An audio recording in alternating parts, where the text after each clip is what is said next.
대해서 잘 표현하고 있는 말씀입니다. 오늘 우리가 읽은 레위기 1장에서 7장 말씀을 보면 이스라엘 백성들이 하나님의 자녀로서 하나님 앞에 드려야 할 예배를, 제사를 어떻게 드려야 하는지, 그렇게 이제 항목마다 어떠한 형식을 취해야 되는지 이렇게 나와 있습니다. 그 제사법 앞에는 단순히 형식을 지키는 것 너머에 그 제사 안에 의미가 담겨져 있으며, 뿐만 아니라 그 의미를 통해 우리는 예수 그리스도를 발견할 수가 있습니다. 예를 들어서 번제 같은 경우는 예수 그리스도의 죽음을, 소제 같은 경우는 예수 그리스도의 성품과 삶을, 그리고 오늘 우리가 읽은 화목제사, 화목제 안에는 예수 그리스도의 희생을 통한 축복에 대해서 우리가 살펴볼 수가 있습니다. 우리가 예수 그리스도를 믿고 우리가 어떤 축복을 받게 되는지 이 화목제사 안에 담겨져 있습니다. 바로 그 축복은 무엇이냐면요, 오늘 우리가 보고 있는 화목제, 그 이름에 나와 있는데요, 바로 우리가 받는 축복은 무엇이냐면 화목이라는 축복을 받게 됩니다. 그렇다면 왜 하나님은 이스라엘 백성들에게 화목제를 알려주셨고 왜 화목이라는 축복을 주셨을까요? 그것은 간단합니다. 죄로 말미암아 화목이 깨어졌기 때문입니다.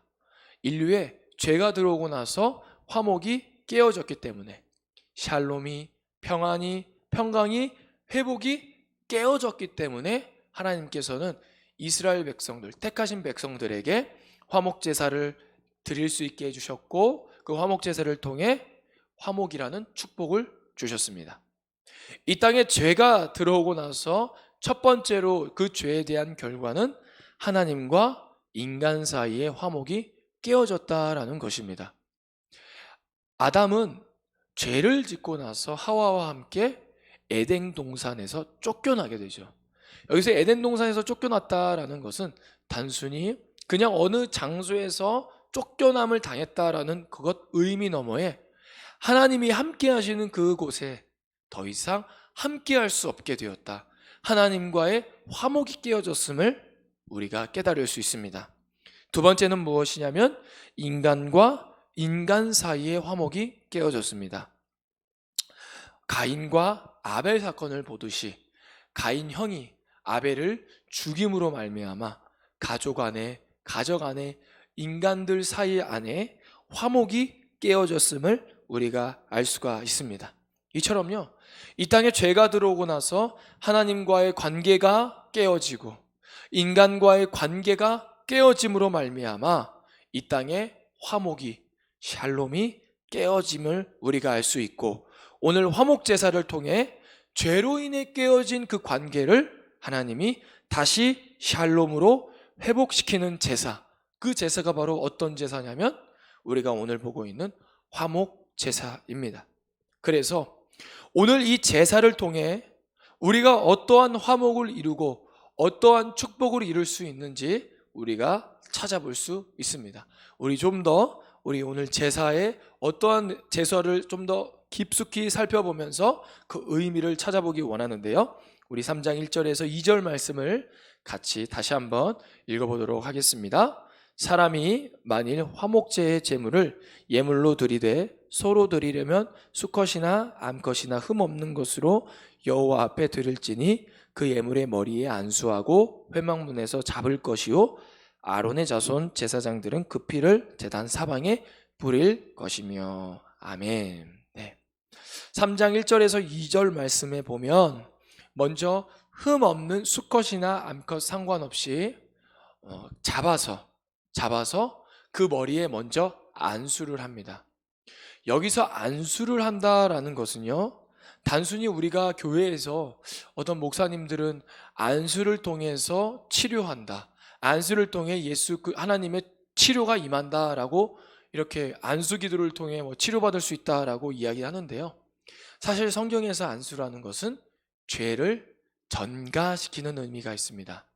화목 제사를 드리는 사람의 죄를 오늘 제사를 드리는 이 제물에게 모든 죄를 전가시킬 때 머리에 안수를 합니다. 화목제사를 드리는 사람은 머리에 안수를 하여 자신의 죄를 모두 전가시킨 다음에 그 제물을 잡습니다. 잡는다라는 것은 죽인다라는 의미입니다. 흠이 있으면 안 되겠죠. 흠이 있다라는 것은 죄가 있다라는 것인데, 죄가 있는 제물이 죄를 담당할 수 없죠. 즉, 죄가 없는 제물에 죄를 전가시켜서 죽이는 것입니다. 그리고 그 피를 사방에 뿌리는 것이죠. 오늘 이 제사의 형식을 통해서도 우리가 기억하고 생각나는 사람이 한 분 계시죠. 바로 그분은 바로 누구시냐면 예수 그리스도입니다. 바로 이 화목 제물은 예수 그리스도를 예표하는 것이죠. 예수님께서 우리를 위해 우리의 모든 죄를 짊어지시고 흠도 없고 죄도 없으신 예수님께서 십자가에 달리셔서 죽으셨습니다. 바로 그것을 이 화목 제물을 통해 알려주는 것이며, 예수 그리스도께서 우리의 화목 제물 되셨다라는 것을 오늘 말씀을 통해 알 수가 있습니다. 더 나아가서는 인류의 회복과 화목은 뭐로부터 시작이 되냐면 죄사함으로부터 시작됨을 우리가 말씀을 통해 알 수 있습니다. 죄가 해결되지 않으면 화목, 회복, 샬롬이 올 수 없습니다. 죄가 있는 곳에는 반드시 사망이 기다리고 있고, 사망은 샬롬과 공존할 수 없습니다. 그렇기에 우리는 반드시 예수 그리스도께 나아가 죄사함을 받아야 합니다. 죄사함을 통해서 회복과 샬롬과 화목이 시작될 수 있다라는 것을 우리가 이 제사를 통해 알 수 있습니다. 우리 3절에서 5절 말씀도 계속해서 한번 읽어보도록 하겠습니다. 그는 또 그 화목제의 제물 중에서 여호와께 화제를 드릴지니 곧 내장에 덮인 기름과 내장에 붙은 모든 기름과 두 콩팥과 그 위에 기름 곧 허리 쪽에 있는 것과 간에 덮인 꺼풀을 콩팥과 함께 떼어낼 것이요, 아론의 자손은 그것을 제단 위에 불 위에 있는 나무 위의 번제물 위에서 살을지니 이는 화제라 여호와께 향기로운 냄새니라. 아멘. 오늘 이렇게 죄사함에 대해서 예배 속에서 어떻게 드려야 하는지를 알 수 있고, 이렇게 죄사함으로 시작했던 이 화목 제사가 두 번째는 바로 무엇이냐면 모든 기름과 콩팥과 간에 덮인 꺼풀을 태워서 하나님 앞에 드리고 있습니다. 콩팥과 간은 생물학적으로 우리의 몸을 정화시키는 기능이 있습니다. 우리의 몸에 나쁜 독소들을 해독하고 정화시키는 기능이 바로 간과 콩팥의 기능이죠. 사실 그런데요, 성경 안에서는 그런 의미가 아닙니다. 성경 안에서는 어떤 의미가 있냐면 콩팥이라는 것은 마음이라는 의미가 있습니다. 마음. 우리의 마음을 가리킬 때 성경에서 콩팥이라는 내장기관을 사용하는 것이죠. 그래서요, 예레미야 11장 20절에는 이렇게 고백합니다. 공의로 판단하시며 사람의 마음을 감찰하시는 만군의 여호와. 네. 공의로 판단하시며 사람의 마음을 감찰하시는 여호와.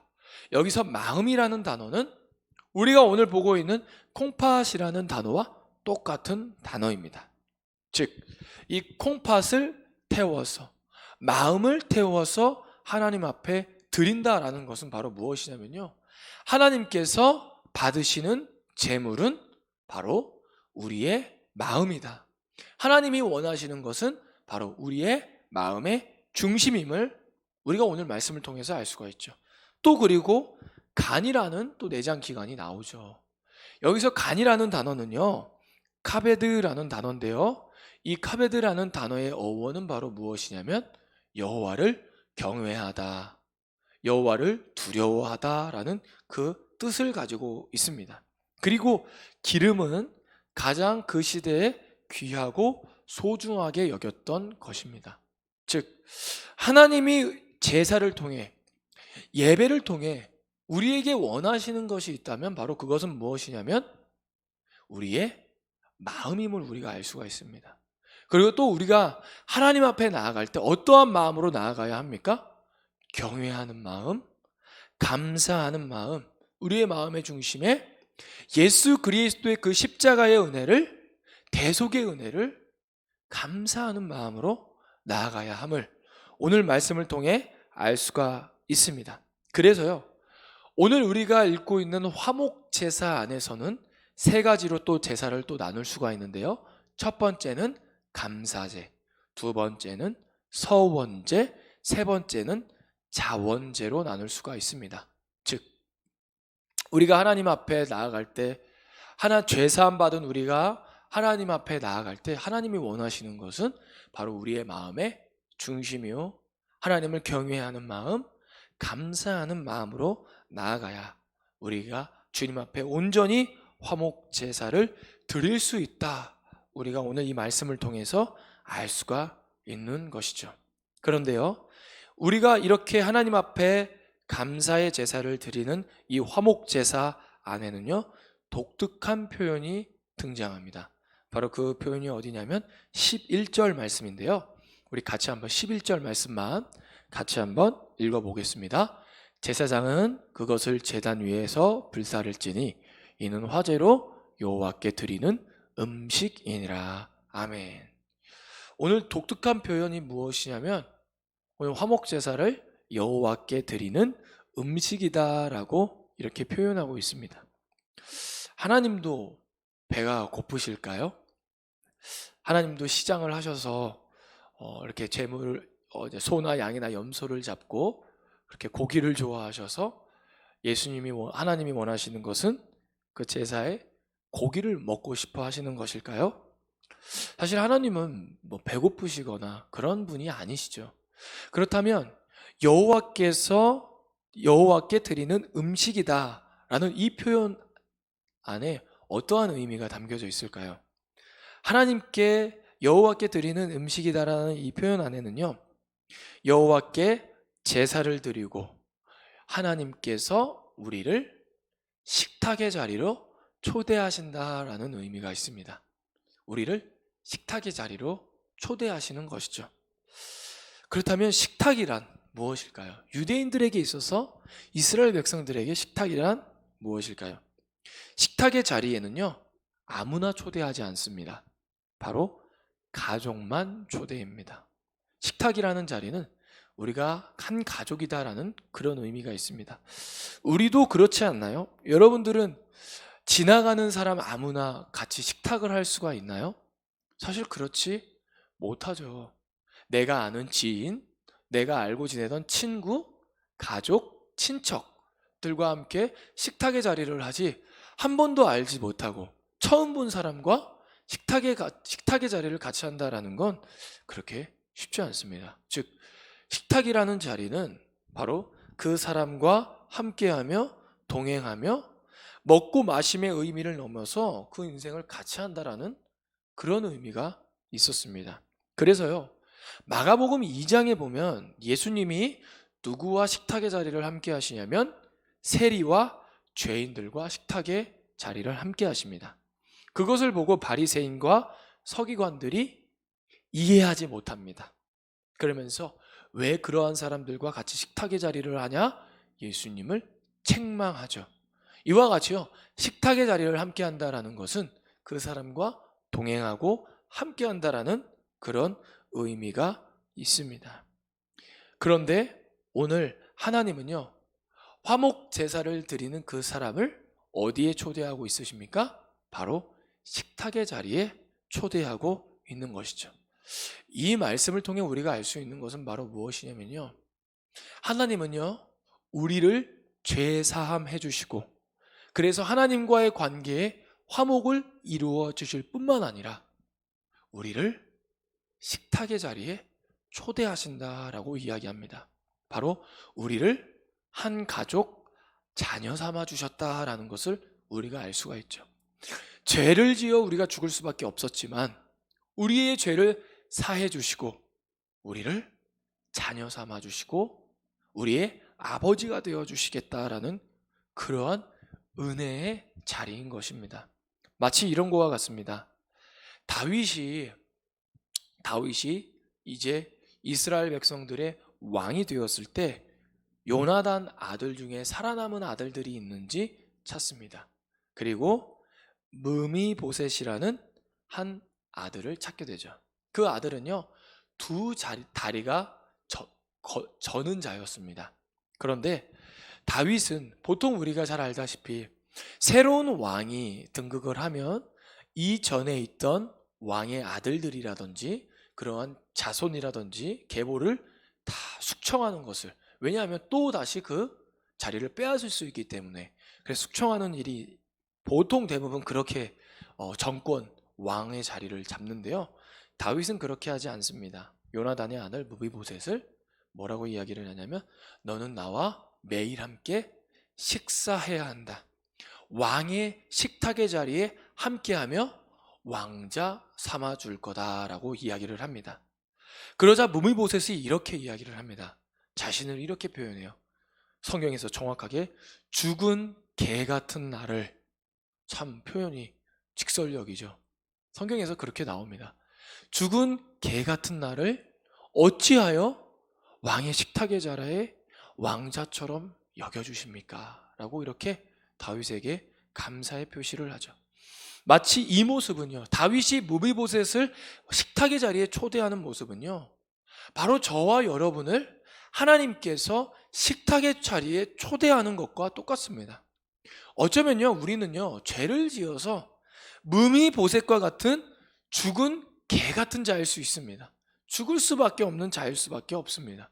그런데요, 하나님은요, 우리를 어느 자리에 초대하십니까? 하나님과 함께하는 왕의 아들로, 왕의 자녀로 그 식탁의 자리에 초대하심을 우리가 알 수가 있습니다. 우리가 받는 축복이 바로 이 축복인 것입니다. 하나님의 자녀 삼아 주시는 축복, 하나님께서 우리를 식탁의 자리에 초대해 주시는 축복, 바로 우리가 받은 축복이 이 축복인 것이죠.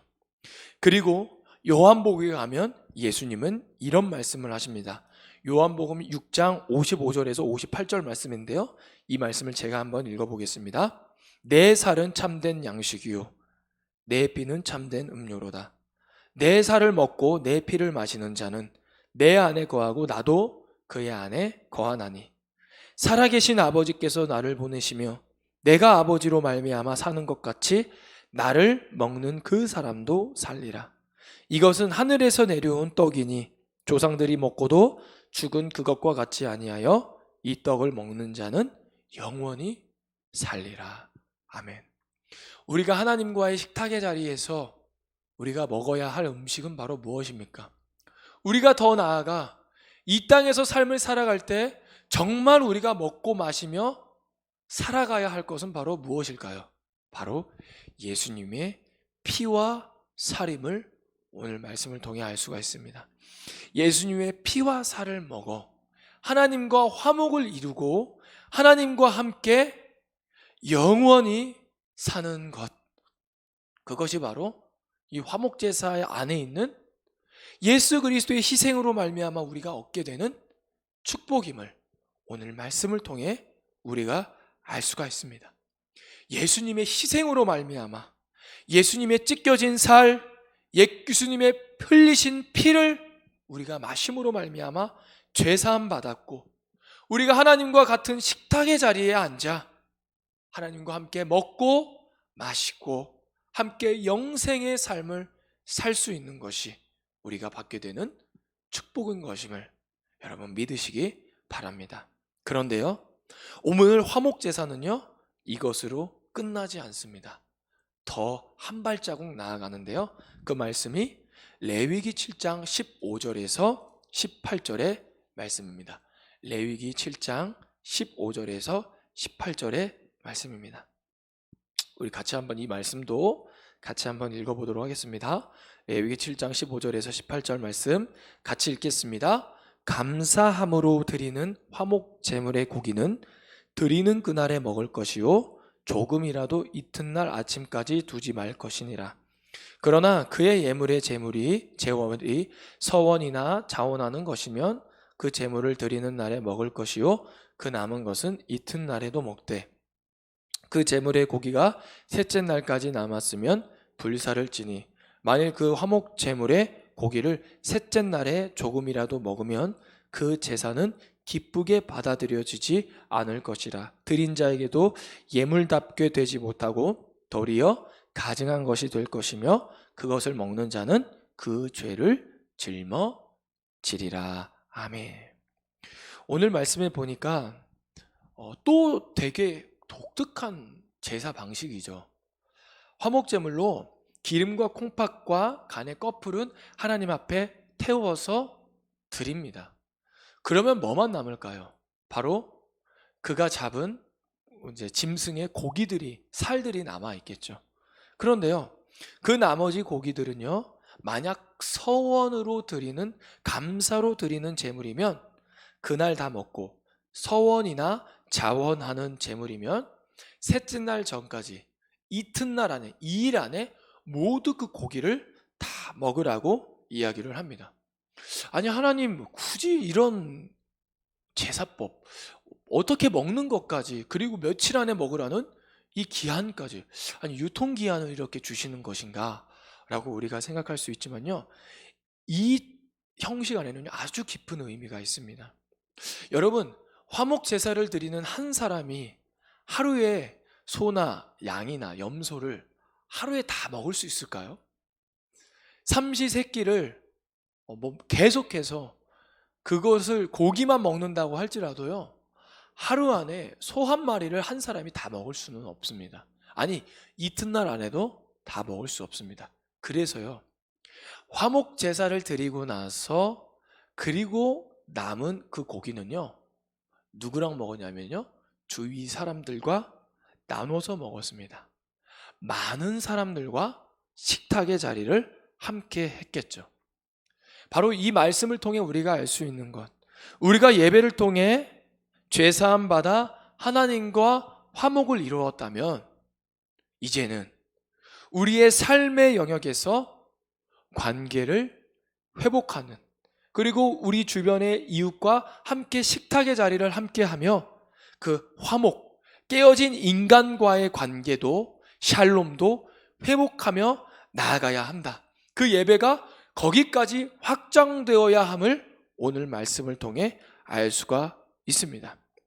그래서 우리가 이 땅의 구원과 회복과 샬롬은 예수로부터 시작하여서 예수로 말미암아 받은 우리의 축복, 그 화목의 축복으로 우리가 이 땅에서 그 화목을 이루어 나갈 때 이루어질 수가 있는 것입니다. 더 나아가서는요, 오늘 말씀해 보면 뭐라고 말씀하시니까 그것을 둘째 날 안에 다 먹지 아니하면 셋째 날에 먹으면요, 그것을 기쁘게 하나님이 받아주시지도 않고 예물답지도 않고 오히려 하나님이 가증하게 여긴다라고 말씀하십니다.